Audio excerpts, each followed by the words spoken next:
ক্লাসের। হ্যাঁ, ওকে। জি স্যার, এবার প্লিজ কন্টিনিউ করেন স্যার। আচ্ছা, অর্থাৎ এখানে আমাদের যে সামনে যেই পেজটি দেখতে পাচ্ছেন, এখানে আমরা কিছু মার্কেট প্লেসের নাম দেখতে পাচ্ছি। এই নামগুলোর সাথে আপনারা মোটামুটি পরিচিত। সেটা হচ্ছে যে people per hour, Upwork, freelancer. তো এখানে যদি আমরা প্রথমে কোশ্চেন করি যে আসলে ফ্রিল্যান্সার পোর্টফোলিও কি, কেউ আমাকে বলবেন যে আসলে পোর্টফোলিও কি?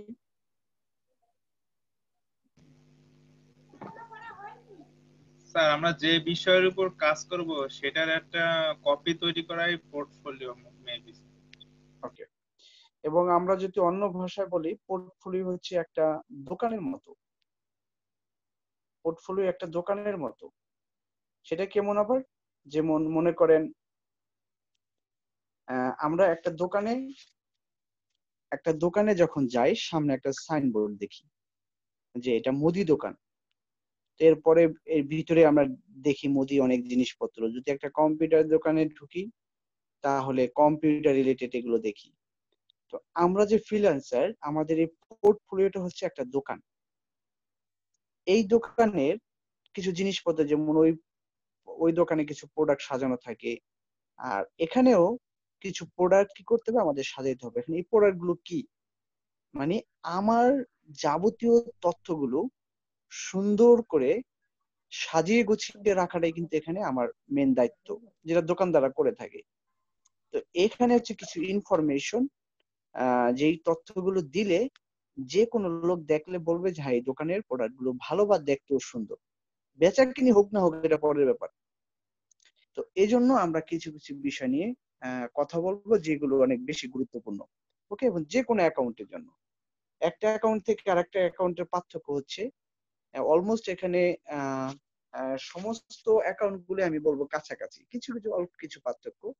বাট তথ্যের দিক দিয়ে একটি অ্যাকাউন্ট খুলতে হলে, ফিল আপ করতে হলে কিছু কিছু মূল প্রয়োজনীয় তথ্য সেগুলো সবই দিতে হয়।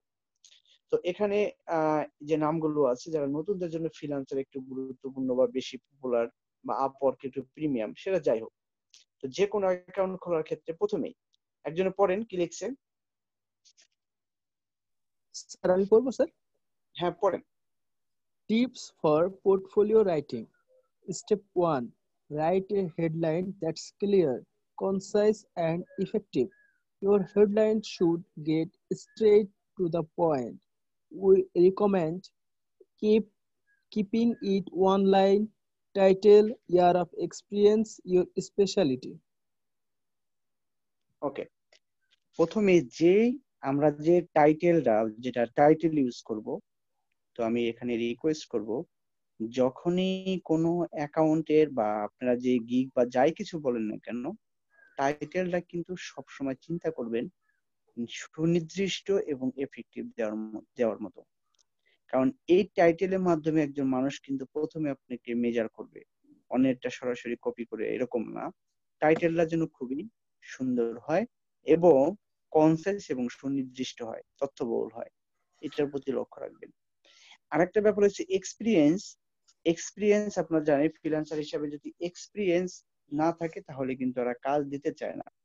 এই জন্য আমরা এই ট্রেনিং এর শেষে যেটা সময়টা দিচ্ছি, বা আমাদের কিছু একটা এক্সপিরিয়েন্স শো করতে হবে।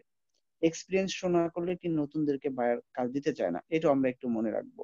আর স্পেশালিটি, যেটা আমাদের ওই যে বান্নার সাহেব বলছিলেন, যে কাজের কিছু স্পেশাল, যে কোন কোন কাজে আপনি এক্সপার্ট, ওই ব্যাপারটাকে তুলে ধরতে হবে, না হয়তো মানুষ বুঝবে না। ওই স্পেশাল কাজগুলোকেও রেফার করা। এছাড়াও আরো কিছু বিষয় আছে, আমি একটু শেয়ার করি। যে value, background, experience, qualification, technical skill, এরপরে হচ্ছে আপনার ইউর টাইটেল, কোন বিষয়ে আপনি এক্সপার্ট, ফিল্ডে নির্দেশ করা। তারপর আপনার টেকনিক্যাল স্কিল, কোন কোন প্রোগ্রামের উপরে, ইন্ডাস্ট্রি কোন এক্সপার্ট আপনার আছে কিনা, অথবা আপনার সিম্পল টাস্ক।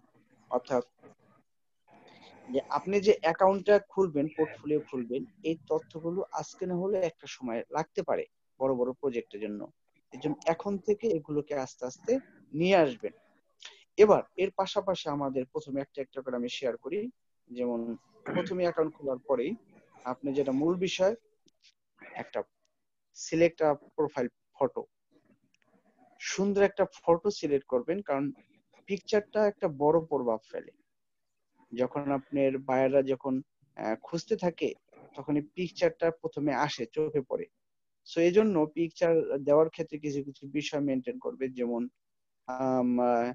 বেস্ট লাইটটা যেন থাকে, আপনার ব্যাকগ্রাউন্ডটা যেন সুন্দর হয়, তারপর হচ্ছে ফোকাসটা যেন ফেজের উপরে পড়ে, এবং গেট রেডি ফটোশুটের জন্য যেটা আমরা রেডি, মানে ভিজুয়াল ভাবে যেটা হয় আমরা গুছিয়ে ওরকম একটা ছবি দিবেন। যেমন এখানে আমরা একটা স্যাম্পল দেখি, দেখেন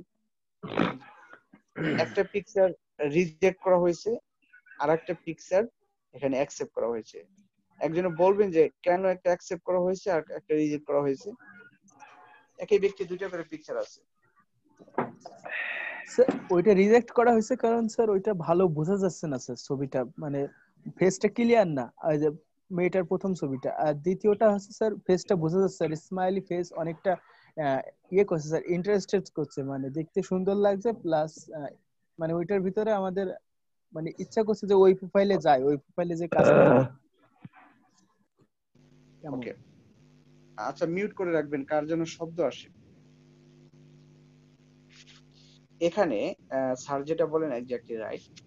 ছবি তোলার সময় দেখেন আর ফোকাসটা চেহারার উপরে পড়া, একটু স্মাইলিং ফেস, তারপরে হাতা ভাঁজ করা, এগুলোকে বাদ দেওয়া। এখান থেকে আমাদের লার্নিং হচ্ছে, আমরা যখন প্রোফাইল পিকচারটা দিব, আমরা চেষ্টা করবো এখানে যে একটু জামাই জামাই ভাব ওইটা না হয়ে একটু একটু হাসি খুশি স্মাইলিং নিয়ে এরকম একটা ছবি দেওয়া। জি স্যার, যাতে বায়াররা আমাদের অ্যাটেনশনটা পায় যে এনাকে কাজটা দেওয়া যায়। হ্যাঁ, এই ছবি কিন্তু একটা বড় ব্যাপার। দেখেন না ফেসবুকে, বলেন তো, ছেলেদের ছবিতে লাইক বেশি পাওয়া যায় না মেয়েদের লাইক বেশি পাওয়া যায়? মেয়েদের লাইফ বেশি পাওয়া যায়। হ্যাঁ, যদি মাশাআল্লাহ আবার সাইজা গুজে দিতে পারে, নিশি তাহলে তো এবং কথাই নেই স্যার। চামেলি, আপনারা মাইন্ড করেন না, যদি সাইজা গুজে দিতে পারে তাহলে তো মাশাআল্লাহ সেই সেই লাইক আসে। ওই আপনাদের ব্যাচের আগে এক ছেলের সাথে কথা হয়েছিল, সেলিম করে নাম, বুঝছেন? ওর নাম হচ্ছে মেহেরপুরে। সে 27টা আইডি ইউজ করে। জি। সে ইউজ করে ভাই, আমি আমার আইডি দেওয়া দেখছি, আর পাশাপাশি আমি পাকিস্তানি একটা মেয়ের ছবি দিয়ে একটা আইডি খুলছি। সেই আইডিতে ভাই আমার রিকোয়েস্ট পাঠাইতে হয় না, আমার উল্টো বিলে পাঠায়। ইভেন রাতে প্রচুর পরিমাণে টেক্সট আসে এবং কল দেয়, আমাকে প্রেম নিবেদন করে। ঠিক আছে, আমার আইডিতে কেউ নক দেয় না। এর মানে হচ্ছে এখানে কবি নীরব, এ বিষয়ে আমরা বিস্তারিত বলবো না। এর মানে হচ্ছে ছবিটা একটা বড় ব্যাপার, একটা বড় প্রভাব ফেলে কিন্তু পিকচারের প্রতি। এই জন্য আমরা যখন আমাদের প্রোফাইলটা সেট করব, তখন আমরা যেন আমাদের পিকচারটা একটু খেয়াল করে এই স্টাইল আমরা দিতে পারি, আমরা একটু লক্ষ্য রাখবো। আচ্ছা, এরপরে এরপরে দেখেন হচ্ছে না আপনার এক্সপার্টিস। এক্সপার্টিসটাকে সাজাবেন। এখানে আমরা একটা স্যাম্পল দিচ্ছি, দেখেন যে, দেখেন এখানে পড়তে পারেন কিনা, আমরা দুইজন ব্যক্তির একটা স্যাম্পল দিছি। ওরা ওদের একটা সুন্দর আপওয়ার্কে ওরা সাজাইছে, ওদেরটা আমরা একটু দেখলাম। পরেন কি লেখছে দেখেন, ক্যাটসি, আর একটা হচ্ছে ফ্রয়েডটি। লিখছে sir, data scientist, content writing, white papers, blog editing. তারপরে ফ্রিটি উনি লিখেছেন, maximise your business with modern iOS software engineering, united okay, states. এখানে দেখেন তার কাজের কত আওয়ার কাজ করছে সেটাও দিছে, এবং অটোমেটিক ভাবে জব সাকসেস কত এটাও আসছে। এখানে প্রথম ভদ্র মহিলা, সে data scientist, content writing, white paper, blogs এবং এডিটিং, এগুলোতে সে মানে স্পেশাল। তো আর নিচের জন যে আছে, সে কিন্তু বেশি কিছু লেখেনি। সে বলছে যে আমি আইএসও আইএসও সফটওয়্যার ইঞ্জিনিয়ার, আমি আইএসও একজন সফটওয়্যার ইঞ্জিনিয়ার। এখন বায়ারদের যখন মনে হবে আইএসও রিলেটেড কোনো কাজ দেবো, তখন কিন্তু তাকে তারা নক দিবে। এর মানে অনেক বেশি স্কিল লেখলেই যে কল আসবে এরকমও না। এটা ডিপেন্ড করে কিন্তু অনেক অল্প কাজ, মানে অল্প মানে মানে স্কিল দিলেও যে কাজ কম আসে এরকম না। এটা মানে ওই বিষয়ে স্পেশাল, এক্সপার্টিস, এটা একমাত্র আপনারা জানেন, এটা আমি পার্সোনালি বলতে পারবো না। এটাকে কিন্তু আপনাদের সেট করতে হবে এবং হৃদয় থেকে ফিল করতে হবে যে কোনগুলো আপনি দিবেন। এরপরে দেখেন আরেকটা বিষয় এখানে আছে, সেটা হচ্ছে যে আমি একে একে একটু সবগুলো দেখাচ্ছি। যেমন কাস্টমার ওভারভিউ।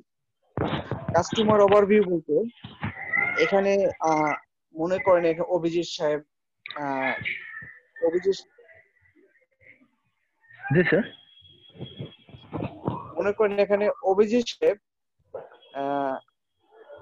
একজনকে বললো যে, বা একজনকে একটি মেসেজ দিল বা একটা আর্টিকেল দিল, সেখানে সে বলল যে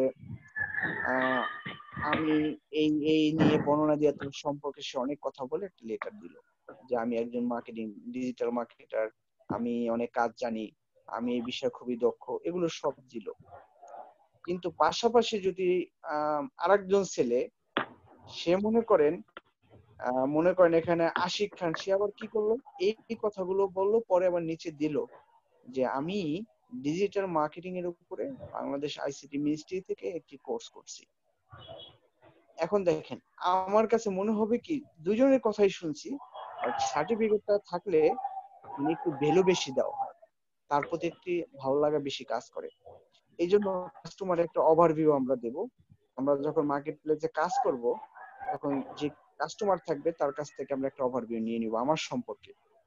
এতে করে কি হবে, অন্য অন্য বড় বড় প্রজেক্টে কাজ করলে তারা চাইতে পারে অনেক সময় যে আপনি কি বড় বড় প্রজেক্টের অন্য কোনো জায়গায় কাজ করছেন, সেখানে আপনার কোনো ওভারভিউ আছে কিনা দেন, অথবা সার্টিফিকেট আছে কিনা দেন, অথবা কোন কোন জায়গায় কাজ করছেন এমপ্লয়মেন্ট হিস্ট্রি তার একটা ডকুমেন্ট আমাকে দেন, মানে আপনার সম্পর্কে প্রয়োজনীয় কাগজপত্রগুলো সে চাইতে পারে। এজন্য আপনাকে আপনার এই একটি কাস্টমার ওভারভিউ আপনি প্রয়োজন হতে পারে। আমরা একটু দেখি এখানে কি আছে, পড়েন একজনে, কে যেন পড়তেছিলেন? জি স্যার, আমি জি প্লিজ অভিজিৎ স্যার। পড়েন। ওকে।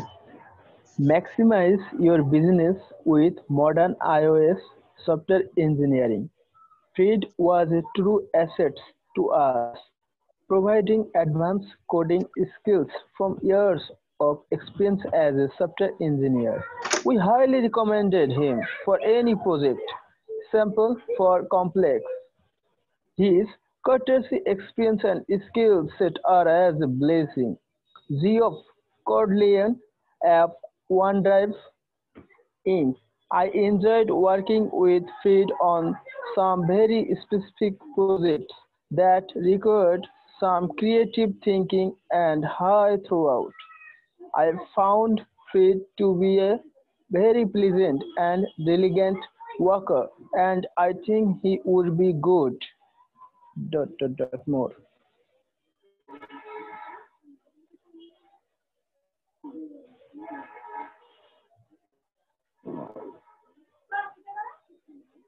Hourly rate $75, 12 jobs, 7,649 work hour.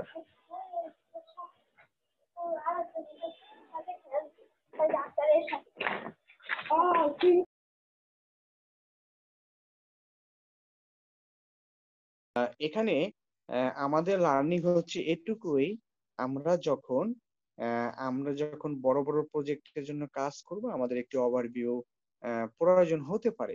তো এখন থেকে যখন জীবনে প্রথম কাজ বা যেখানেই করি না কেন, আমরা চেষ্টা করব কাস্টমারের ওভারভিউ গুলো নিয়ে নেওয়ার জন্য, এটাও আমার প্রয়োজন হতে পারে।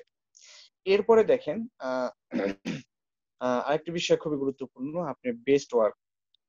এখানে বেস্ট ওয়ার্ক বলতে বোঝানো হচ্ছে আপনি যে কাজ করেন এটা স্যাম্পল ডাটা, তো আপনাকে সাজাইতে হবে। আমি একটু ছোট্ট করি।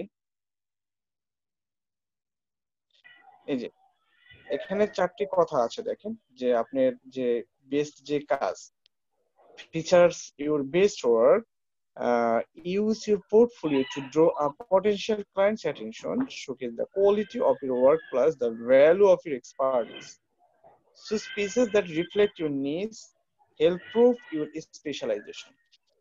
এখানে বলতে বোঝাচ্ছে যে যে নিচের পয়েন্টটি খুবই গুরুত্বপূর্ণ। এই বিষয়টা আমি একটু প্রায় বলে থাকি যে নিচ মানে এখানে উপযুক্ত, আর স্পেশালাইজেশন তো আমরা বুঝি দক্ষতা বা স্কিলে, আর রিফ্লেক্ট মানে প্রতিফলিত হওয়া। ওরা এটা বলতে চাচ্ছে যে আপনার বেস্ট ওয়ার্ক তো কাজটা দিবেনই পোর্টফোলিওতে, কিন্তু মেসেজটি হচ্ছে যে মনে করেন বাংলাদেশের, হ্যাঁ, দেয়ার আর 4 types of market, not only Bangladesh, all over the world. 4 ধরনের মার্কেট আছে। এখন ইউনিলিভারের লাক্স সাবান মনে করেন বাংলাদেশের মার্কেট লিডার। এখন মার্কেট চ্যালেঞ্জার মনে করেন হচ্ছে আমাদের মেরিল সাবান বাংলাদেশে।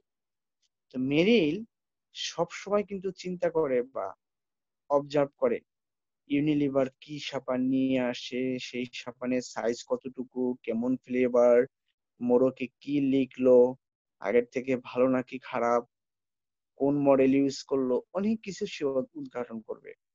যখন তার এই সবকিছু উদ্ঘাটন করার পরে সে বাংলাদেশের কথা চিন্তা ভাবনা করে, সে প্রাইসের কথা চিন্তা করে একটি সাবান বাজার নিয়ে আসবে।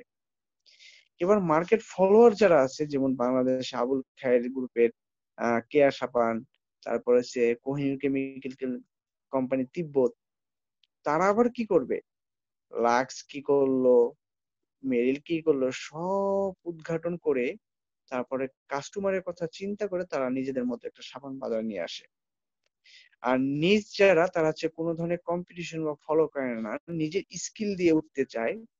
যেমন বাংলাদেশে মনে করেন ডেটল, স্যাভলন, এরা কি করতে চায় নিজের স্কিল দিয়ে। তো এখানে আমাদের মেসেজটি হচ্ছে, যারা ফ্রিল্যান্সার আগামী দিনের জন্য, আমরা সরাসরি ভাই কাউটা কপি করব না। আমার নিজের যে স্কিল, স্পেশালাইজেশন, এটা যেন আমরা মেসেজটা দিতে পারি, নিজেকে উপযুক্ত করে তুলবো।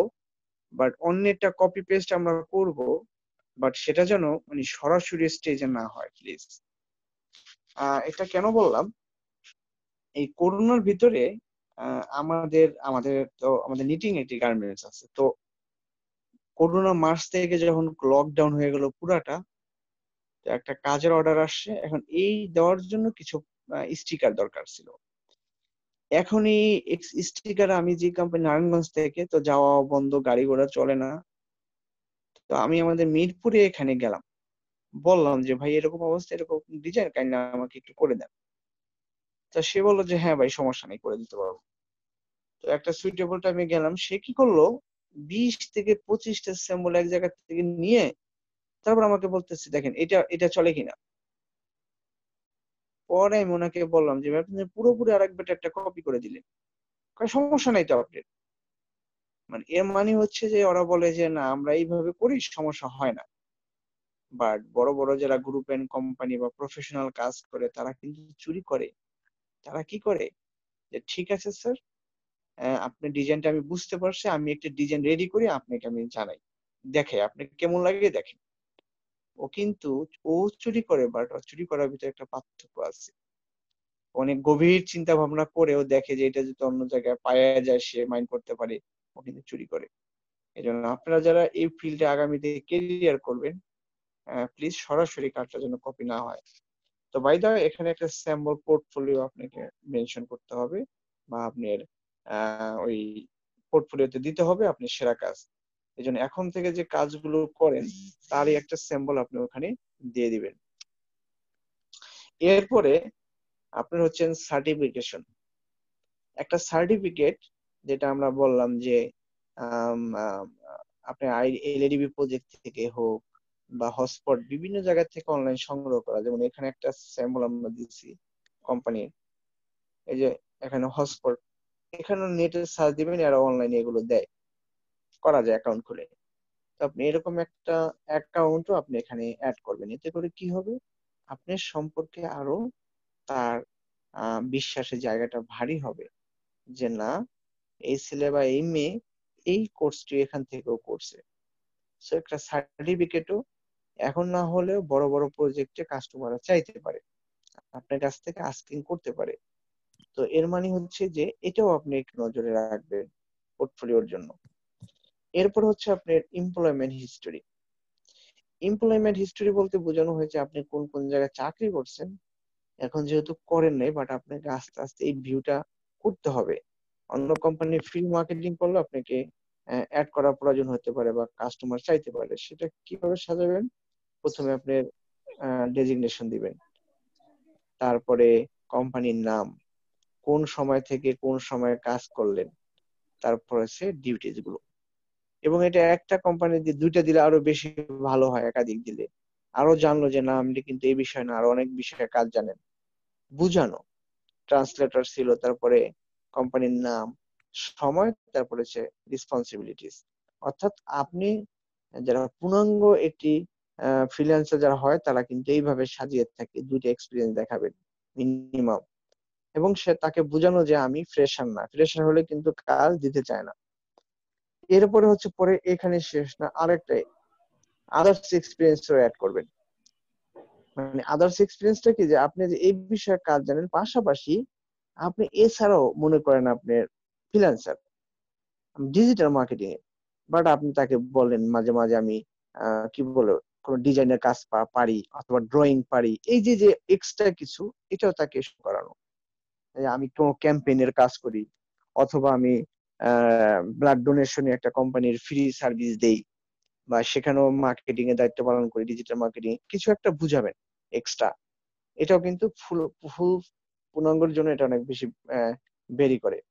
এটাই যেমন এখানে আমরা দিয়েছি আদার্স এক্সপিরিয়েন্স, ডাটা ইনকিউবেটর, অথবা ইনস্ট্রাকশনাল বা curriculum design or database testing. অর্থাৎ আদার্স এক্সপিরিয়েন্স বলেন, এমপ্লয়মেন্ট হিস্টরি বলেন, তারপরে হচ্ছে আপনার একটা সার্টিফিকেশন বলেন, আপনি একটা বেস্ট কাজের স্যাম্পল বলেন, আপনি স্কিল গুলো বলেন, এক্সপার্টিসটা বলেন, আপনি প্রোফাইল পিকচার। এরপর আরেকটা বিষয় আছে, সেটা হচ্ছে আপনার শোকেস, আপনার স্কিল গুলোকে শোকেস করা। এই ওভারঅল ব্যাপারগুলো, যেটা আপনারা ফ্রিল্যান্সার অ্যাকাউন্ট খুলছেন এখানে কি লাগছে, যতটুকু লাগছে, বাট আপওয়ার্কে যদি খোলেন এই ব্যাপারগুলো লাগবে। অথবা না খুললেও একটা সময় ফ্রিল্যান্সার থেকে কোনো বায়ার হয়তো আপনাকে জানতে পারে, চাইতে পারে বা বলতে পারে, বড় অনেক ডলারের কাজ, প্রজেক্টে কাজ হলে আপনাকে এগুলো বলবে যে আপনার এই সমস্ত কাগজ পেপার গুলো আছে কিনা, যদি থাকে কাইন্ডলি আমার সাথে একটু শেয়ার করেন। এতে করে কি হবে, আপনার সময়, যেহেতু এগুলো সবই হচ্ছে মার্কেটিং এর জন্য, নিজেকে অন্যকে বোঝানো যে আমি এগুলো জানি, সো এগুলো কিন্তু প্রত্যেকটা মার্কেটিং এক একটা পাওয়ারফুল টুলস। তো এগুলোকে আমরা এখন না থাকলেও আস্তে আস্তে সংগ্রহ করার চেষ্টা করব। এবার আমরা আসি, মনে করেন আমার এগুলো হয়ে গেছে, আমার অ্যাকাউন্ট আছে, এবার আমি কিভাবে কাস্টমারদের সাথে আমি মানে রিপ্লাই গুলো দিব বা কাজ করব। এখানে ভ্যালু বলতে বোঝানো হয়েছে, দেখেন আর্টিকুলেট দ্য ভ্যালু, আর্টিকুলেট মানে তো বৃদ্ধি করা। ভ্যালু বলতে আপনার কাছ থেকে আমি 10,000 টাকা দিলাম, আপনি আমাকে সার্ভিস দিলেন, এই সার্ভিসটি নেওয়ার পরে আমার ভিতরে যে ফিলিংস, অনুভূতি, যে ভালো না খারাপ, যে কেমন লাগলো, টাকার সাথে তুলনা করলে যে পার্থক্য, এটাই কিন্তু এখানে ভ্যালু। এইটা ভ্যালুটা আপনি কিভাবে কাস্টমার থেকে নিয়ে আসতে পারেন, তো এখানে অভিজিৎ সাহেব একজনে পড়েন, পরে আমি কথা বলি। Tips of portfolio writing. Step 2. Articulate the value you will bring. Rather than explaining the what, focus on the how. How were you able to boost your client business sales by 110%? Quotation.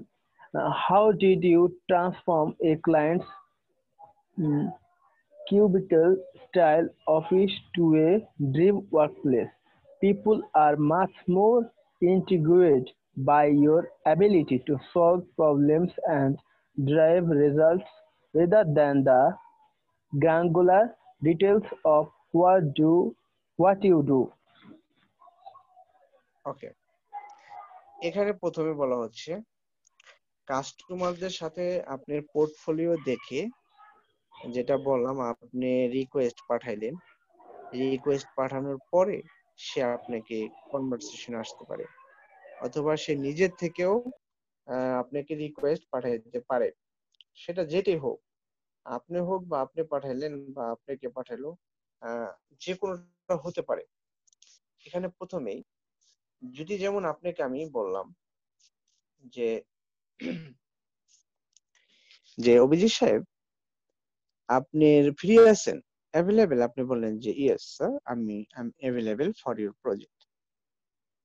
ওকে, আমি আমার একটি garments আছে, এই garments এর জন্য বর্তমানে আমি এইভাবে আমার প্রোডাক্টটি সেল হচ্ছে, বাট আমি চাচ্ছি আমার সেলস কে বা অর্ডারকে আরো বাড়ানোর জন্য আমি ডিজিটাল মার্কেটিং এর যেই ম্যাটেরিয়ালস গুলো আছে বা এইটাকে আমি ইউজ করতে চাচ্ছি। এই জন্য আপনি কি করতে পারেন বা কি কি করা যেতে পারে বলে আপনি মনে করেন?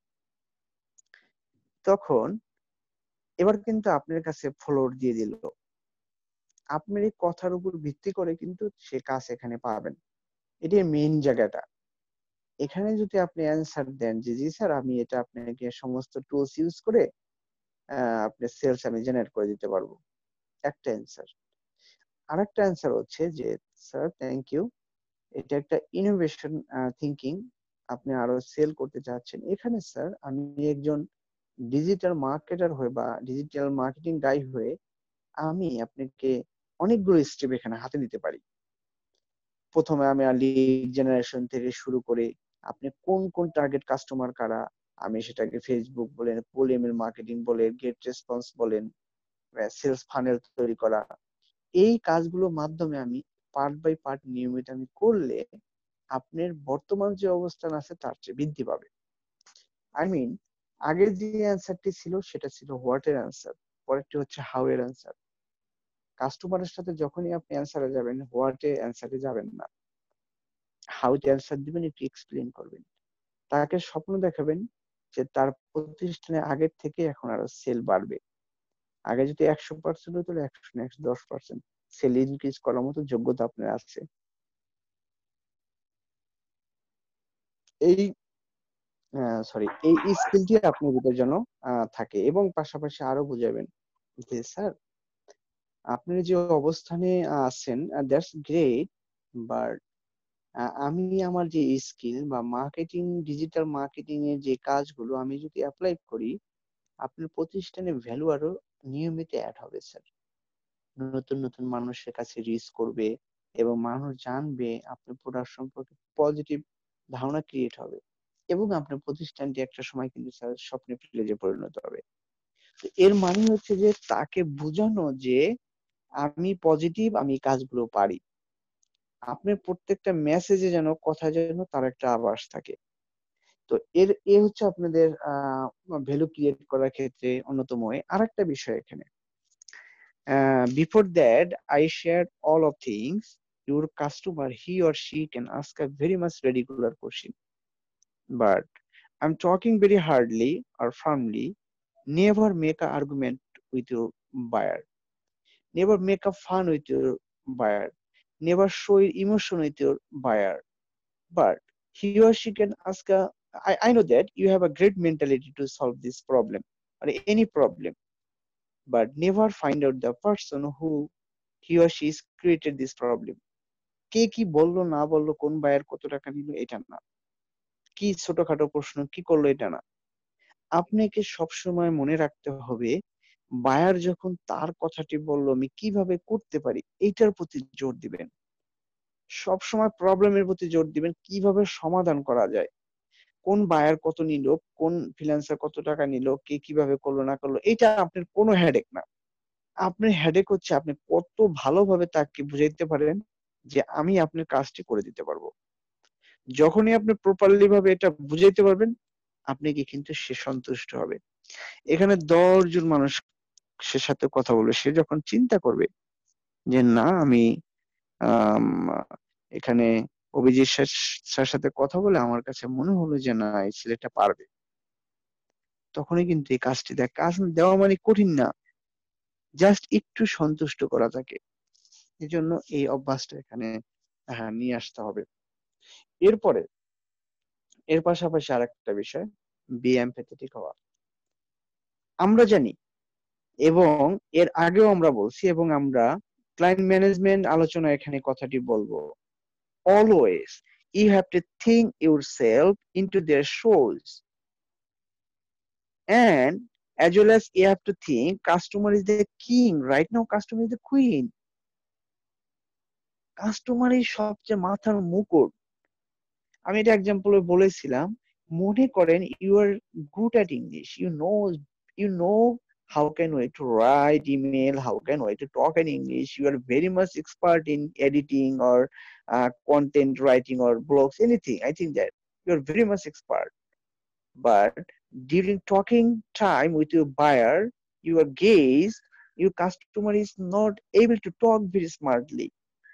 সে সুন্দর করে কথা বলতে জানে না বা লিখতে পারে না। প্রয়োজন হলে তার কথা আপনি গুগল শিটে গুগল ট্রান্সলেটের মাধ্যমে বুঝে নেবেন, তারপর তাকে বুঝতে দিবেন না যে আমি আপনার কথা বুঝতেছি না বা বিরক্ত। মানে তাকে রাখবেন সব মাথার মুকুটে। তবে হ্যাঁ, যদি কখনো Yes, এরকম sir. হয়, you are talking with Europe কান্ট্রির buyer, okay, Europe countries buyer, Europe কান্ট্রির বায়ার সাথে কথা বলতেছেন, but we are Bangladeshi, we face some problem to understand writing or language problem হতে পারে। সেই ক্ষেত্রে আপনি কিন্তু খুব মাম্বল ভাষায়, sir, may I know again sir, would you repeat again? I'm not clear here sir, I'm Bangladeshi, I'm not good at English। আপনি শিখার যাবেন, বলবেন, তাহলে ওরা বুঝতে পারবে। ওরা কিন্তু আপনাকে ওই অপমানটা করবে না, কিন্তু না বলে যদি বেশি বলতে যান তাহলে কিন্তু ওরা মাইন্ড করবে। নিজের দুর্বলতা কিছু হলে বলবেন, দেখবেন, যেমন এই ইংলিশের ব্যাপারটা আমি এটা এক্সেলেটে দেখছি, সে শিকার গেছে যে sir I am Bangladeshi, I am not good at English, Bangla is my first language, we are habitual to talk in Bangla very comfortably. তো ওই buyer okay okay it's okay no problem, সে খুব সহজ সরল ভাষায় তাকে বুঝাইছে। এক একজন মানুষ বায়ার কিন্তু এক এক রকম, খুব ভালো আছে, খারাপও আছে। আপনি সবার কথা চিন্তা করে আপনি এই এমপ্যাথিটা তার প্রতি রাখবেন। এবং আরেকটা ব্যাপার, স্পিক দেয়ার ল্যাঙ্গুয়েজ।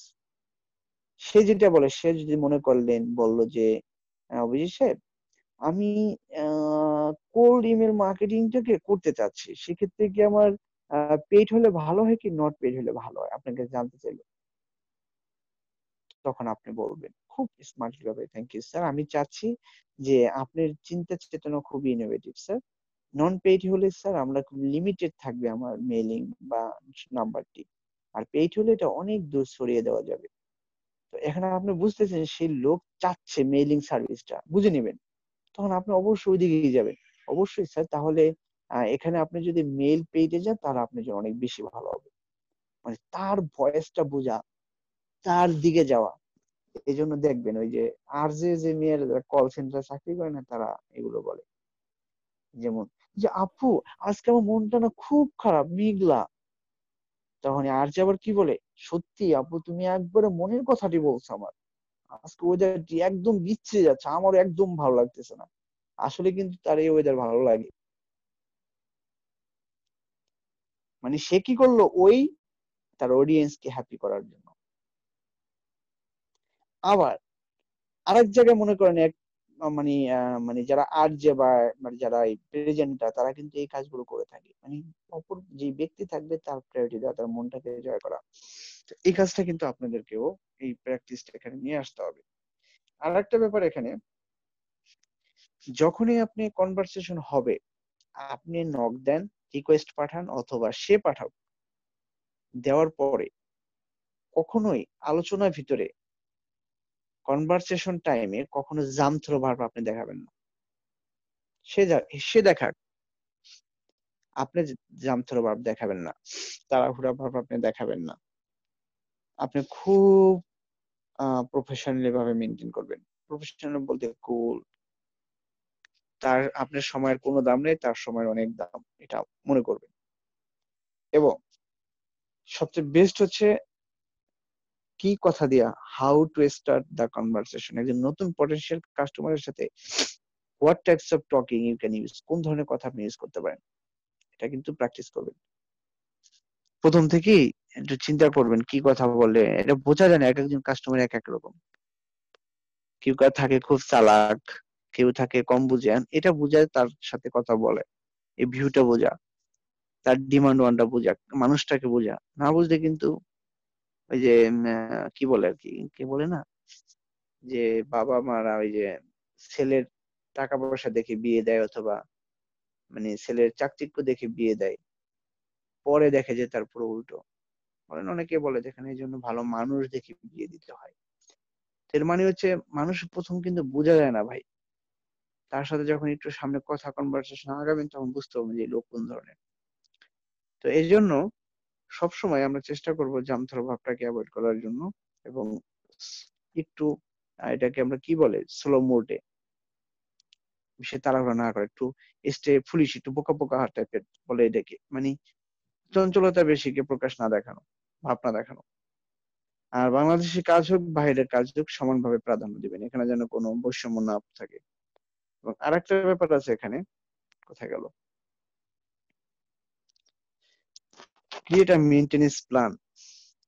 আপনার বুঝতে হবে যেহেতু 5 তলা বিল্ডিং, মনে করেন আমার 10 টাকার বিল্ডিং, এই 7 তলা বিল্ডিং এর মালিক মনে করেন আমি, এখন এই মালিকের আমার যেমন এটা একটা সম্পত্তি, এটা আমার একটা সম্পত্তি, আপনার কাছে কিন্তু আপনার এই যে পোর্টফোলিও অ্যাকাউন্ট এটা আপনার একটা সম্পদ।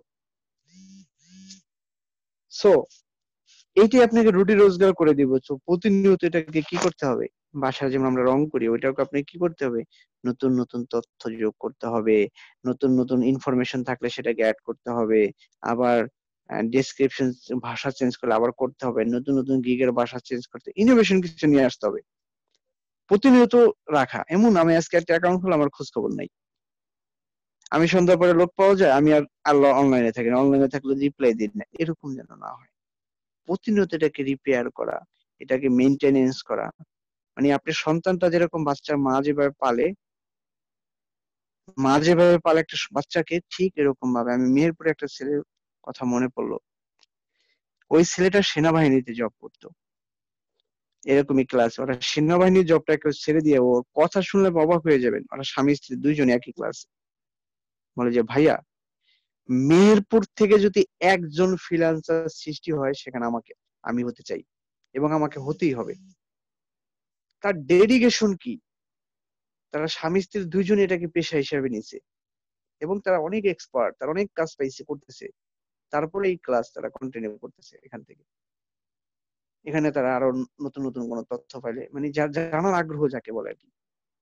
এর মানে হচ্ছে যে এই ডেডিকেশন যদি থাকে, আর এখানে ওভারঅল হচ্ছে প্রচুর পরিমাণে ধৈর্যের পরীক্ষা। এখানে ফ্রিল্যান্সিং অনেক ধৈর্যের ব্যাপার, এমন জানি না হয় এক ছেলে গল্প বলছিল, ভাই আমার এই ফ্রিল্যান্সিং করতে আমার জীবনের সব গেছে, মানে সেই ছেলে খুবই কথা বলতো যে ভাই আমি এক মেয়েকে ভালোবাসতাম, তো ফ্রিল্যান্সিং করে ভাই আপনি তো জানেন আমি 6 মাস 1 বছর পর্যন্ত কোনো কাজ পাইনি।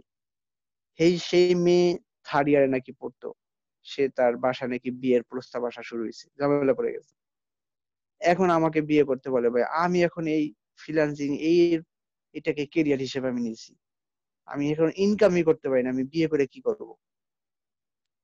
এরপরে ভাই আমি তাকে বুঝে 6 মাস পর্যন্ত রাখছিলাম, আমার আর কোনো কাজ পাইনি। একটা সময় সে মেয়ে মানে অন্য জায়গায় বিয়ে হয়ে যায়। এরপরে ভাই আমি 2 বছর কোনো ফ্রিল্যান্সিং কারণ আমি মেন্টালি ভাবে ডিস্টার্ব ছিলাম, কোনো কাজে মন বসাতে পারতাম না, আমার যে লিগ্যাল লেখাপড়া সেটা আমার মনে উঠে গেছে। 2 বছর পরে ভাই আবার নতুন করে যে করোনার সময় আসলো বাসায় বন্দি, তখন আবার মনে হলো যে না, দেখি আবার ফ্রিল্যান্সিং, এই জন্যই ক্লাসে আসা।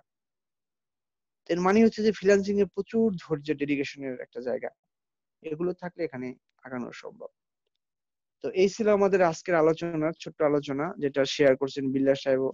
প্র্যাকটিক্যালি বেসিক্যালি এটা যে অ্যাকাউন্ট খোলার আগে যেন অন্ধ হয়ে না যাওয়া, এজন্য যেমন অ্যাকাউন্ট খুলে কেউ যদি বলে গিগ কি বা এটা কি, তখন যেন আপনি কথাগুলো বুঝতে পারেন, প্রাইমারি কথাগুলো আমরা এখানে শেয়ার করছি, করার জন্য এই ক্লাসটি সাজানো। কারো কোনো যদি কোশ্চেন থাকে স্যারেরা আমাকে করতে পারে। স্যার ভাইয়া আমি ফাইলটাও আজকে দিয়ে দিবেন? আমি দিয়ে দিচ্ছি ভাইয়া, ফাইল অবশ্যই দিব, আপনাদের জন্য আমি করা এটা।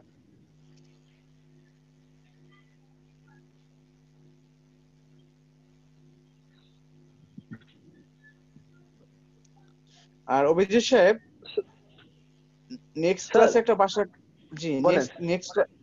নেক্সট ক্লাসে একটি বাসার কাজ থাকবে, আর বাসার কাজ অবশ্যই কি আপনারা স্যার সেটা? করেন, আমি যেন আপনাদেরকে আমি আসলে কিছু বলতে পারবো না, কিছু কিছু ব্যাচ আছে করতে চায় না। বাসার কাজটি হচ্ছে সুন্দর করে কথা বলার কৌশল, অথবা how can we to talk very smartly or sweetly. মানে সুন্দর করে কথা বলার জন্য কি কি লাগে বা কি কি হলে সুন্দর করে কথা বলা যায়?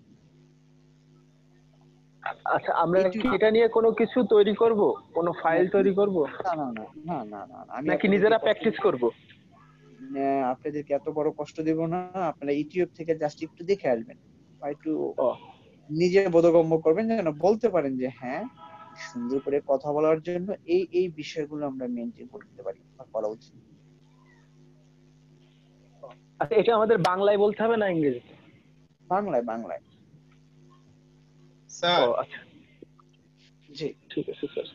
স্যার ফাইবারে যে প্রোফাইল পিকচারটা আমরা দিই, ওই আমি শুনছি বা ইউটিউবে দেখছি যে ওই জায়গায় স্যার কোনো এডিট করা বা কোনো সফটওয়্যার ক্যামেরাতে ছবি দিলে পরে নাকি ফাইবার ঝামেলা করে, এটা কি সত্যি স্যার? না, এটা এরকম না।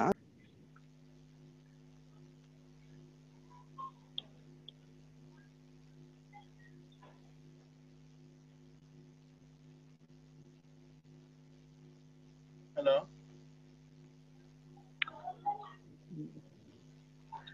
আশিক খান ভাই, স্যার মিউটে আছেন, আমরা ওয়েট করি স্যারের জন্য। আচ্ছা, আমরা কি আজকের বাড়ির কাজটা বুঝতে পেরেছি সবাই? জি জি। ও থ্যাংক ইউ। আমি আবার রিপিট করছি, আজকের বাড়ির কাজটা একবার হলো, বলেন তো। হ্যাঁ আমি বলছি, আজকের বাড়ির কাজটা হলো কিভাবে সুন্দর করে কথা বলা যায়। এর জন্য আমরা কি কি মেনটেন করব, এগুলো আমরা একটু দেখে আসবো, ইউটিউব থেকে হোক, ইন্টারনেট থেকে হোক, যে কোনো জায়গা থেকে আমরা দেখে আসবো কিভাবে সুন্দরভাবে কথা বলা যায় এবং কি কি মেনটেন করব আমরা তার জন্য। এইটা হলো আজকের বাড়ির কাজ। আচ্ছা আশিক সাহেব, আপনার কথাটা আমি অ্যান্সার দেই। যেমন এখানে আপনারা সবাই একটা করে ছবি দিচ্ছেন, দেখুন আমি ভুলগুলো ধরি। অভিষেক সাহেবের ছবিটি পিছনে ব্যাকগ্রাউন্ডের কারণে এটা অ্যাকসেপ্টেবল না। আমি তো ফ্রিল্যান্সার না, আমার টাইম নেই। বাদ। আশিক খানের ছবি পিছনে ব্যাকগ্রাউন্ড ভালো না, আরো ঘুরতে হবে, স্মাইলিং আর একটু ফেস থাকতে হবে, মনে হচ্ছে যে মানে বউ বউ নাই বা মনে অনেক কষ্ট, এরকম একটা ভাব। তারপরে শাহিন রেজা ভাই, আপনারও ব্যাকগ্রাউন্ড পিছনে দরকার নাই, ব্যাকগ্রাউন্ড ছাড়া ছবিটা দিলে আরো বেশি সুন্দর হইতো, ব্যাকগ্রাউন্ড যেন আরেকটি স্মাইলিং ফেস। তারপরে শাহিনুর শাহিনুর ঠিক আছে, বাট শাহিনুর আরেকটা লেফট সাইডে সামনে ফোকাস থাকতে হইতো, বাট এমনি ঠিক ছিল, এক্সপ্রেশন ঠিক ছিল। বান্না এটা ইনফর্মাল হয়ে গেছে, ফর্মাল হয় না, পিছনে ব্যাকগ্রাউন্ড, তারপর হাতা কলার সহ শার্ট বা কিছু হতে হবে। স্যার আপনি কি ফাইবার প্রোফাইলের কথা বলছেন না জুমের স্যার? আমি আপনাদের জুমে যারা দেখতেছি জুমটা দিয়ে এক্সাম্পল দিচ্ছেন উনি। ও ও ঠিক আছে। ইলিয়াস কাঞ্চন সেম, পিছনে ব্যাকগ্রাউন্ড ঠিক নাই, বাট ছবি তার একটু হাসি এমনি ঠিক ছিল। তারপরে মুমিনের ছবি নাই, আর এমডি নাজমুল সাদাত সাহেবের পিছনে ব্যাকগ্রাউন্ডটাকে এমনি ছবি যেটুকু আছে আর একটু যদি দাঁড়িয়ে রাখেন খুব ভালো, না হলে আর একটু ফ্রেশ ফ্রেশ চাইছিল, ব্যাকগ্রাউন্ডটা চেঞ্জ করতে হবে। পরে নাজমুল হাসান সাহেব, এটা তার ফ্যামিলি পিক, এরকম দেওয়া যাবে না। নিশা ব্যাকগ্রাউন্ড ভালো না, আরো স্পষ্ট লাইট কিন্তু চেহারার উপরে নাই, মানে ফোকাস থাকতে হবে চেহারার উপরে, আর একটি স্মাইলিং ফেস, না হলে হয়তো বা ভাববে যে বাসার স্বামী মারছে, এরকম কিছু। সাগর সাগর মাহমুদ সাগর মাহমুদ সাহেব পিছনে ব্যাকগ্রাউন্ড ঠিক আছে, একটু মনে হচ্ছে যে ছবির ভিতরে একটু চালাকি চালাকি ভাব, আর একটু মাথাটা উঠিয়ে একটু হাসি দিয়ে আর একটু উঠিয়ে এবং গেঞ্জি চেঞ্জ করে শার্ট। সোহান সাহেবের পিকচার ঠিক আছে, তবে সোহান সাহেবের পিকচার এখানে অ্যাকসেপ্টেবল, তবে একটু হাসি যেন জামাই জামাই না হয়ে যায়, এখন হয়ে গেছে কিন্তু মাশাআল্লাহ কোটিপতির জামাইয়ের মতো লাগতেছে, মাশাআল্লাহ। মাইন্ড করেন না প্লিজ, মেকআপ আর্ট, মানে জানি মনে হয় ছবিগুলো দেখলে ক্যাজুয়াল বাট হাসি খুশি ভাব। আর মানে কোট টাই পরলে আমার কাছে, আমি যেটা আমার ফ্রেন্ড বাসায় বলি, আমার কাছে কেমন যেন জামাই জামাই মনে হয় কোট টাই পরলে, মানে এরকম একটা ইয়ার। তো আর বাকিতে তো ছবি নাই, অলিউর রহমানের ছবি, পিছনে ব্যাকগ্রাউন্ড চেঞ্জ করতে হবে এবং শার্ট, বোঝা যাচ্ছে না চেহারা। মেহেজাবিন ফারজানার ছবি নাই। তো বাই দ্য ওয়ে, এর মানে হচ্ছে যে ছবিটা হচ্ছে এটুকুই মেসেজ, ওই যে কোন শ্যাডো, ওটা না, ছবিটার জন্য যেটা আমরা দেখাইলাম ওরকম যেন একটা এক্সপ্রেশন আসে। আচ্ছা স্যার, আমি কি এক্সট্রা একটা কোশ্চেন করবো স্যার? G please. স্যার আমার ছবিতে মানে কোনটা কোনটা ঠিক করলে মানে প্রপার পিকচার হয়তো একটা প্রোফাইলের এখানে জন্য? এখানে প্রোফাইলের জন্য আপনি ছবির সামনে থেকে আর একটু ঘুরে দাঁড়াবেন, ফেসটা এখানে অর্ধেক আসছে, লাইট সেটটা আসছে নাই, আর এমনি ফ্রেশ খুবই সুন্দর আসছে। আর গেঞ্জির শার্ট পরলে বেশি ভালো, আমি প্রেফার করি শার্টকে, শার্ট পরবেন। আর পিছনে ব্যাকগ্রাউন্ডটাকে চেঞ্জ করবেন। আর ছবি সাধারণত ফ্রেশ হই ভালো, শেপ শেপ করে। বাইরের দেশগুলো কিন্তু বিশেষ করে ইউরোপ কান্ট্রিতে দাড়ি থেকে হালকা ক্লিন শেপটা, বড় বড় ইন্টারভিউ তারা ক্লিন শেপকে রেফার করে। আমাদের দেশে যেমন হালকা খোঁচা খোঁচা দাড়ি, এটাকে প্রেফার করি আমরা, এখন একটা চলে আসছে বিশেষ করে এমএনসি তে। আর মানে এমনি কোম্পানিতে খুব ক্লিন শেপ হয়ে যাওয়া।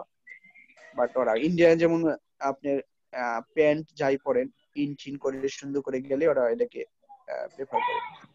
তো মানে ছবিটার ক্ষেত্রে ক্লিন হলে কেউ কোনো কিছু বলতে পারে না আর কি। ভাইয়া ব্যাকগ্রাউন্ড কেমন দেওয়া যায় এটা সম্বন্ধে একটু বলবেন? মানে ব্যাকগ্রাউন্ডটা কি হতে পারে? কোনো সিনারি হবে না কোনো কি হবে?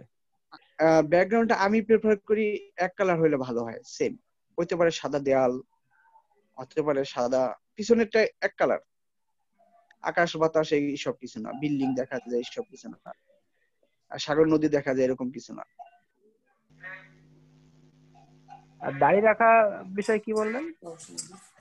মানে দাড়ি যারা রাখি তারা তো ভালো, মানে যারা মানে দাড়ি যারা মানে খোঁচা খোঁচা রাখি তারা একটু ক্লিন শেভ হয়ে দিলে ভালো হয়। আপনি সিভি তে ছবি দেন না, সিভি চাকরির সিভির জন্য ওরকম একটু সাজুগুজু করে আর কি। সাজুগুজু বলতে একটু বোঝাতে চাই যে সিভিতে দেখেন না যে ছেলেরা খুব বিড়ি খায়, এরাও কিন্তু ঠোঁটে একটু লিপস্টিক দেয়। লিপস্টিক বলতে ছেলেদেরও কিন্তু লিপস্টিক আছে। ওখানে তো মেইনলি ওই কোটটাই পরে ছবি ওঠায়, ব্যাকগ্রাউন্ড পিছনে হয় সাদা নাই নীল নাই ব্লু, যে কোনো একটা দিয়ে দেওয়া হয় পাসপোর্ট সাইজের এরকম। ওইটা একটু জামাই জামাই লাগে আর কি, এত জামাই জামাইও জানি না, সার্চের জন্য বুঝাবে। আপনি কি আমি ভাই স্কাইপে আমি একটা ছবি পাঠাইছি ভাই, একটু দেখেন তো এটা ওই যে গিগে ইউজ করা যাবে কিনা একটু প্লিজ। আমি তো স্কাইপে আপনাদের সাথে মনে নাই ভাইয়া।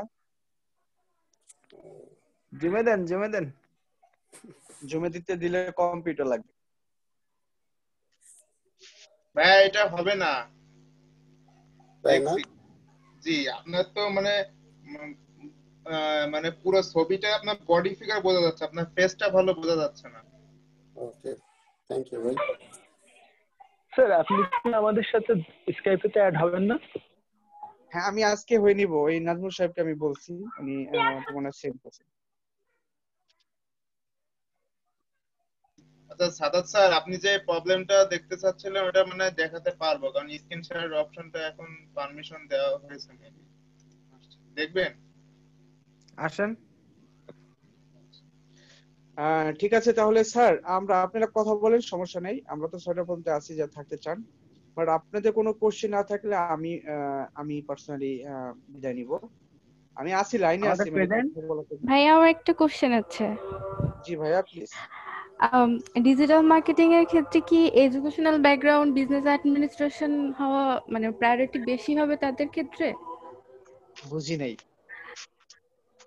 ডিজিটাল মার্কেটিং এর যারা সেলার অ্যাকাউন্ট যারা করবে, ওদের এডুকেশনাল ব্যাকগ্রাউন্ড কি হচ্ছে বিজনেস অ্যাডমিনিস্ট্রেশন এরকম হইলে ভালো হয় নাকি? আমরা তো এখানে যারা শিখতে আসছে 90% আসছে সায়েন্স ব্যাকগ্রাউন্ড থেকে, তবে যারা বিজনেস এবং যারা মার্কেটিং থেকে আসবে তারা কিন্তু অনেক কথার ভিতরে অ্যান্সারও তারা দিতে পারবে। আর ডিজিটাল মার্কেটিং পুরোটা আসলে বিজনেস বেস, কারণ বিজনেস নলেজ যাদের আছে তারা অনেক কথাকে কভার করে আসতে পারবে, অ্যান্সার দিয়ে আসতে পারবে। কারণ ওরা এখানে যে সব বেচাকেনি নিয়ে, চ্যানেল নিয়ে, ডিস্ট্রিবিউশন নিয়ে, প্রমোশন নিয়ে, ডিসকাউন্ট নিয়ে, অ্যালাউন্সেস নিয়ে, ব্যানার এইসব নিয়ে কথা বলে। এই ক্ষেত্রে মানে বিজনেসের পোলাপান তো এইগুলো নিয়ে লেখাপড়া করে, এগুলোই তো তার মেইন থাকে, বিশেষ করে অ্যাকাউন্টিং বলেন, ফাইন্যান্স বলেন, তো তারা অ্যান্সার ভালো দিতে পারে আর কি। আর ডিপলি যদি কোশ্চিন করে তখন সায়েন্সের ছেলেমেয়েরা এই বিজনেসের ডিপলি কোশ্চিনের অ্যান্সার খুব কঠিন হয়ে যায়, ডিফিকাল্ট হয়ে যায়।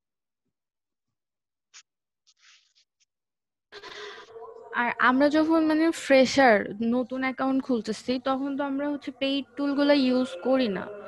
তো না এখন বায়ার যদি এখন জিজ্ঞেস করে যে আপনি কি টেকনিক ইউজ করবেন, তখন তো আমাদেরকে কিছু বলতে হয় যে আমি এই টুলস ইউজ করব বা কিছু। তো তখন কি ওরা ওইটাকে প্রায়োরিটি দিবে যে আপনি হচ্ছে শোনেন, আগে আগে কয়েকটা পেইটের নাম জিজ্ঞেস ইয়া করবেন, নাম শিখে নিবেন। হ্যাঁ স্যার, এরকম না সে তো আমাকে এত, আমি হ্যাঁ করি। সে কি টাকা দিতে টাকা না দিতে আসি, মানে আমি পেইড বা নন পেইড এটা অনেক পরে আসে, এই নিয়ে এত মাথা ব্যথা না। যদি টাকা ছাড়া এসে আপনি একটা ভালো কাজ করে দিতে পারে, এটা তার কোনো অত বড় হেডেক না। তবে অনেক বড় বড় প্রজেক্টে এগুলো নিয়ে আসে কথা বলে, বড় প্রজেক্ট হইতে হইতে আপনিও অনেক বড় হয়ে যাবেন, তখন আপনি পেইডই শুরু করবেন।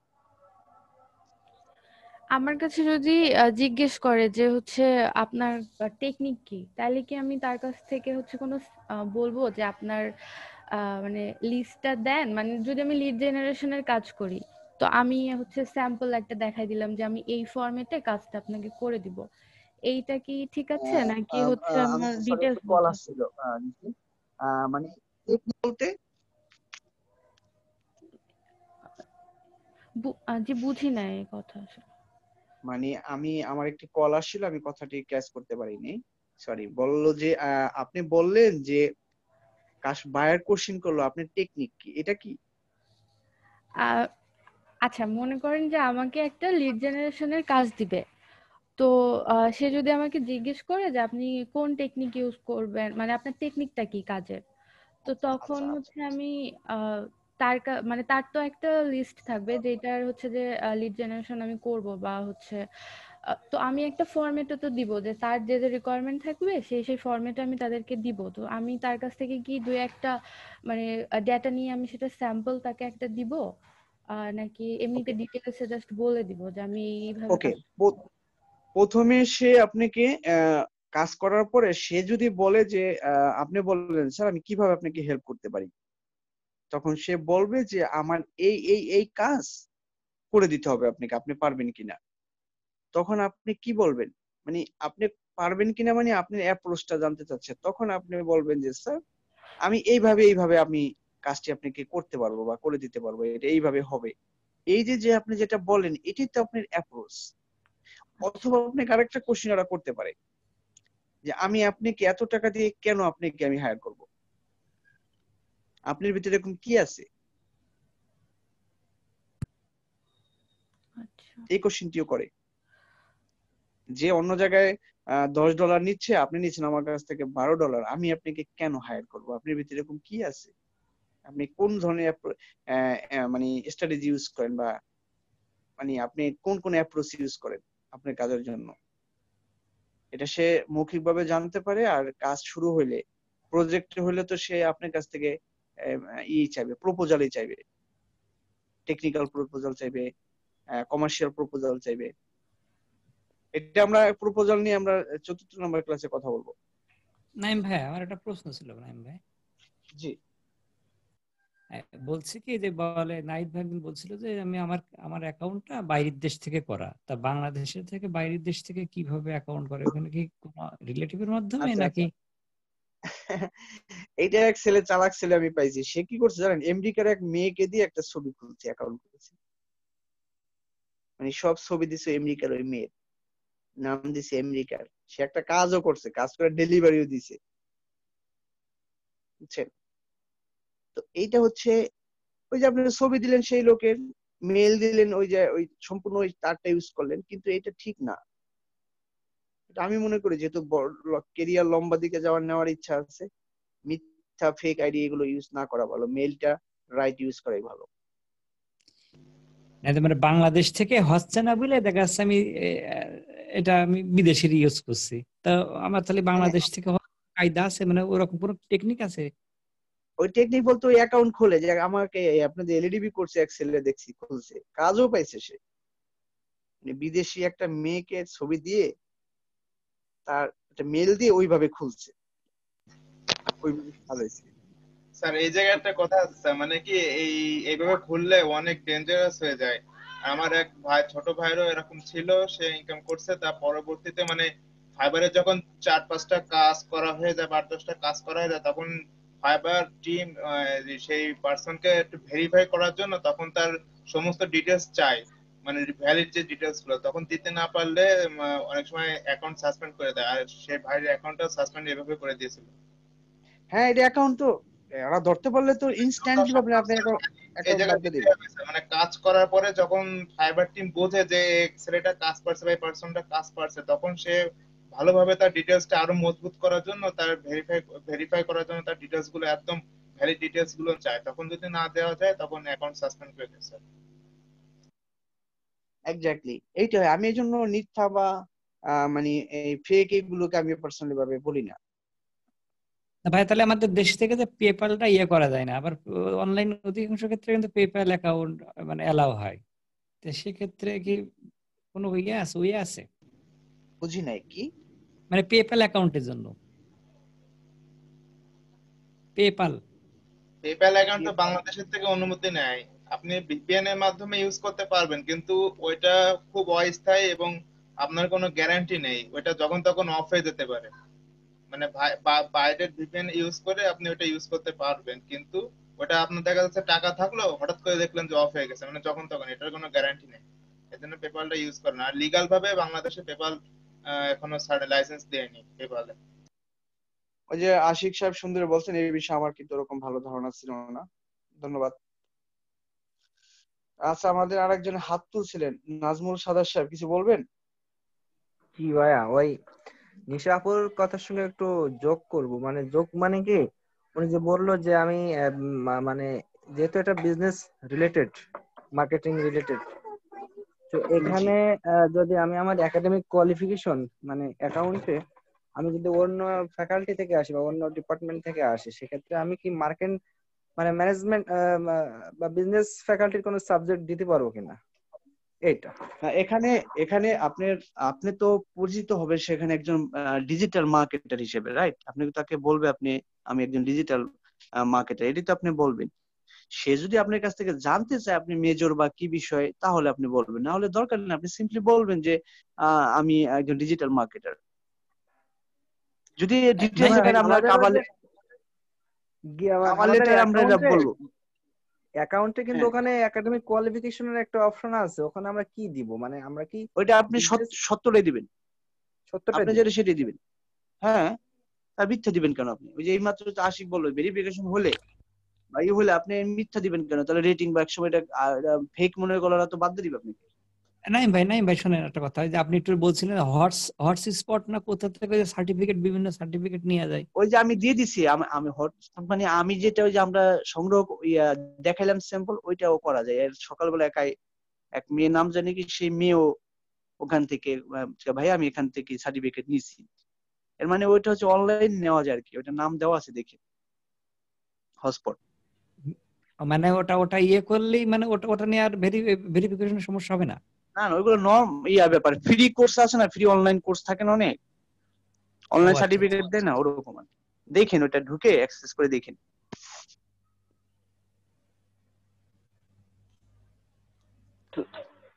স্যার আপনি যে ফাইলটা দিয়েছেন, ওই ফাইলটা কি জমে দিয়েছেন স্যার? জি, আমি জমে দিয়েছি, আপনারা পান নাই? শো করছে না তো স্যার। কি বলে, আমি তো দিয়ে দিচ্ছি। কেউ কি পেয়েছেন ওইটা ফাইলটা? পারো নাই, আমি বললাম না পেয়েছি। পারবেন না, একবার আসছে না কেন এখানে চ্যাটে আচ্ছা নাই? স্যার, স্কাইপে দিয়ে দেওয়া হবে, ওটা আছে। ক্লাস কি শেষ? দিয়ে জি, আমি আমার ক্লাস শেষ করে দিয়েছি। জি, অভিজিৎ ভাই, আচ্ছা ফাইলটা কে পেয়েছেন? আজকে ওই প্রেজেন্ট নেবেন না পাওয়ার পয়েন্ট অভিজিৎ ভাই? ফাইল, হ্যাঁ প্রেজেন্টেশনের ফাইল আমি পাইছি, ডাউনলোড করছি। ও আচ্ছা ঠিক আছে। অভিজিৎ ভাই, স্কাইপে হ্যাঁ আপলোড করব? হ্যাঁ, ওই স্কাইপে আপলোড আপনি করে দিন। স্ক্রিনশটটা নিয়েছেন আছে ইয়ার অ্যাটেন্ডেন্সের? হ্যাঁ অ্যাটেন্ডেন্সে স্যার নিয়েছে। ওকে, আমি অ্যাটেন্ডেন্স নিয়ে নিছি স্যার, আমি স্ক্রিনশট নিয়ে নিছি। এবং আপনাদের যে শীট, আপনাদের ব্যাচে তো মনে হয় কথা হয়েছিল, ওই আপনাদের নাজমুল সাহেব উনি এখনো এটা রেডি করতে পারেনি। মানে আচ্ছা ভাই, যেটা ঠিক আছে। আপনাদের অরিজিনাল জমা দিতে হবে। এখন নাজমুল সাহেব আসলে নতুন ওখানে জয়েন করছেন, উনি অনেক কিছু কোপ আপ করতে পারেন নাই, উনি এটা করতেছে আর কি। উনি করলে ওখানে আমি রেখে দিচ্ছি, এগুলো এটা কি ওখানে আমি দিয়ে ব্রেকের দিব। আগে নিছেন না ব্রেকের পরে নিছেন নাইম ভাই? সবচেয়ে বেশি সময় যখন ছিল তখন, মানে 19 ব্রেকের জন পরে যখন ছিল। আমার বিদ্যুৎ চলে গেছিল, এজন্য আমি আসি কি না কনফিউজ। স্যার উনি প্রথম দিকে আসেন নিয়েছে, আপনি ছিলেন। ওকে ওকে থ্যাংক হ্যাঁ ওয়েলকাম। ওকে ভাইয়া, তাহলে নামাজেরও টাইম হয়ে গেছে, তাহলে আপনি একটু জি ভাইয়া লিভ দিচ্ছি, তো নামাজে কানেক্টেড যাব। থাকেন, বাট আসসালামু আলাইকুম। কানেক্টেড থাকেন,